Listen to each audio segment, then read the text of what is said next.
The worst movie villains explained in 12 minutes. Heroes are only as good as the villains they face, and when the villain flops, the whole movie suffers. From CGI smoke clouds to karaoke pirates, from meme-worthy monsters to beauty cream tycoons, Hollywood has given us some truly terrible bad guys. The Mandarin, Iron Man 3. At first, the Mandarin seemed like a terrifying terrorist played by Ben Kingsley, but later we learn he's just an actor, while the real villain is Aldrich Killian, a bitter scientist with a grudge against Tony Stark. The bait and switch left us with a shallow, greedy mastermind and turned the scary setup into a joke.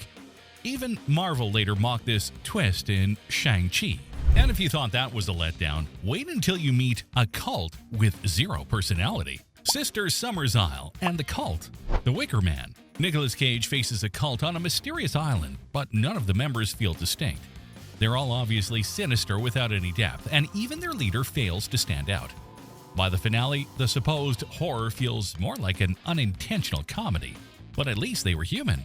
Our next villain was just a big floating CGI cloud. Parallax and Hector Hammond. Green Lantern. Parallax is a giant digital smoke monster who wants to destroy the universe. He looks fake, he feels fake, and his human sidekick, Hector Hammond, only makes things worse with over-the-top acting.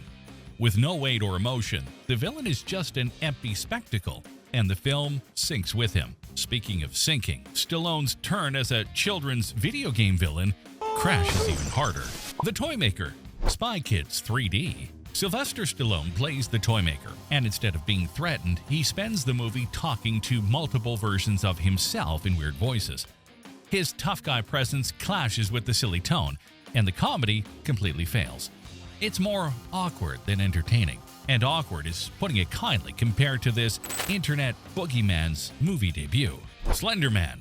The Slender Man works as an online myth, but in this film, he's just random jump scares without clear rules. The mystery is gone, the logic is messy, and the scares fall flat. Instead of building terror, the movie leaves you bored.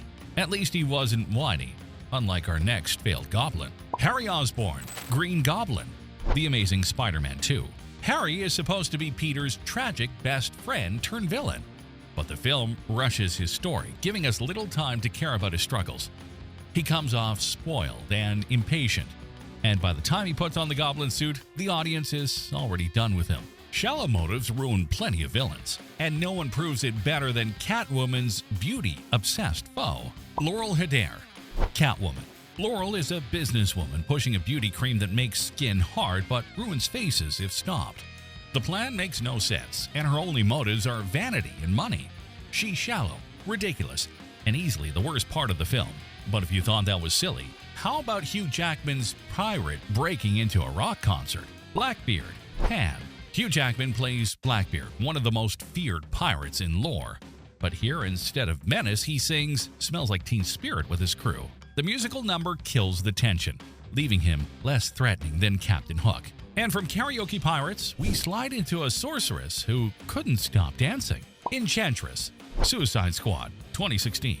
The Enchantress could have been interesting, a trapped sorceress in a human body. Instead, she breaks free, instantly decides to end the world, and spends the rest of the film doing awkward CGI-heavy dance moves. Instead of terrifying, she became laughable, but even she isn't as forgettable as Marvel's dullest elf. Malekith. Thor, The Dark World. Malekith wants to plunge the universe into darkness. That's it. Despite being played by a talented actor, the script gives him nothing but blank stares and boring lines. He's the kind of villain you forget even exists the moment the credits roll. Forgettable is bad, but laughable is worse, like our next vampire turned internet meme. Lucien Milo. Morbius. Milo is supposed to be Morbius's dark mirror, but his tone is all over the place. One scene he's dancing like it's a TikTok challenge, the next he's killing innocents. The inconsistency kills the drama, and instead of being scary, he just becomes a meme. But hey, at least people remember him. Our next villain can't even say that. The Bye-Bye Man. The Bye-Bye Man is overexplained with endless lore, yet when he finally shows up, his design is bland and uninspired. Without mystery or menace, he fails as a horror icon and disappears into obscurity. Meanwhile, DC gave us a villain so thin, he made a whole superhero team look boring. Steppenwolf, Justice League 2017. Steppenwolf shows up, collects 3 glowing boxes, and growls about destiny. That's all we get. The film never explains why he cares, so he becomes nothing more than a placeholder boss fight. The Snyder Cut later fixed him, but the 2017 version was pure wasted potential. But if you want real wasted effort, look no further than Loki in Son of the Mask. Instead of being the clever trickster god, Loki is reduced to slapstick failures and weak jokes. Even with godlike powers, he can't get anything done. Alan Cumming is talented, but here the comedy's flat and the menace non-existent. And speaking of wasted icons, let's talk about what Spider-Man 3 did to Venom. Venom. Spider-Man 3. Venom is one of Spider-Man's greatest foes, but here he shows up far too late in the movie. Instead of being terrifying, Eddie Brock comes off like a whiny nerd, and his quick death makes the whole build-up pointless. Venom was wasted, plain and simple. And the worst part is, he could have had so much potential. At least he wasn't whisper-screaming like our next space tyrant. Balem Abrasax. Jupiter Ascending. Eddie Redmayne swings between whispering every line and suddenly screaming at random. It makes him unintentionally hilarious rather than intimidating. Instead of ruling the galaxy, he feels like a bad soap opera character. But the real soap opera villain award goes to this butchered Marvel legend, Dr. Doom. Fantastic Four 2015. Dr. Doom, one of Marvel's greatest villains, is reduced to a bland, stiff figure. He barely appears. His voice is muffled, and his only goal is to destroy the world. For such a famous character, this version was a total disaster. Disasters don't get much bigger than Travolta in Dreadlocks. Terl, Battlefield Earth. John Travolta's Terl is an alien obsessed with gold, but instead of being intimidating, he overacts every single line. His bizarre voice and constant tantrums make him impossible to take seriously, and the film becomes a laughingstock. But if you thought that was embarrassing, wait until you see what Jared Leto did with the Joker. The Joker, Suicide Squad 2016. Jared Leto's Joker had huge shoes to fill, but his performance is overblown and awkward. His exaggerated voice and random quirks come off as forced, and with so little screen time, he never feels essential. Instead of stealing the show, he drags it down. And yet the crown for worst villain goes to a Superman rival who was anything but super. Lex Luthor, Batman vs. Superman. Lex Luthor should be terrifying, a genius who can go toe-to-toe with Superman. Instead, Jesse Eisenberg plays him with jittery quirks and confusing rambling. His big plan makes no sense, and he feels more like a nervous tech CEO than a criminal mastermind. If you thought those villains were bad, wait till you see the animated villains. Hans, Frozen. Hans starts off charming, but when he reveals himself as a villain, the plan makes no sense. He could have simply pretended the kiss didn't work, but instead he goes full cartoon villain and ruins his own scheme. In German, Hanswurst means clown, and honestly, he fits the title. And speaking of clowns, let's look at a villain who appears out of nowhere. Dawn Bellwether, Zootopia. For most of the movie, Bellwether is a background character. Then suddenly, in the last act, she reveals herself as the mastermind.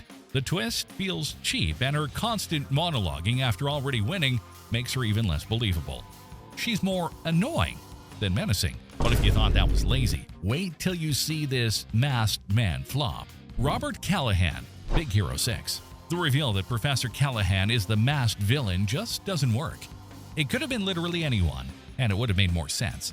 Instead of being intimidating, he ends up looking bland, and his defeat, running out of nanobots and being tossed in a cop car, is forgettable. Forgettable villains are a trend, and Madame Medusa proves it. Madame Medusa, The Rescuers. Madame Medusa is after a diamond. That's it.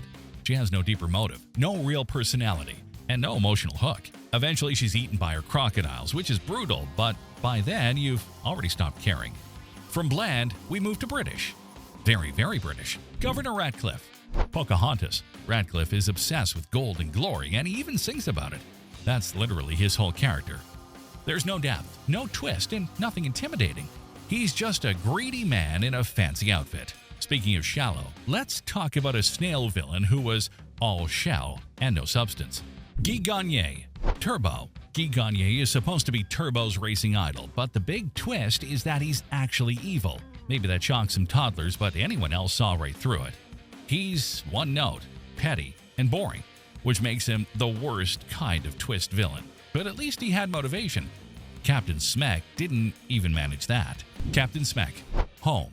Captain Smek constantly mocks the hero for making mistakes, yet he's the one who puts his entire species in danger by stealing a sacred rock for no reason.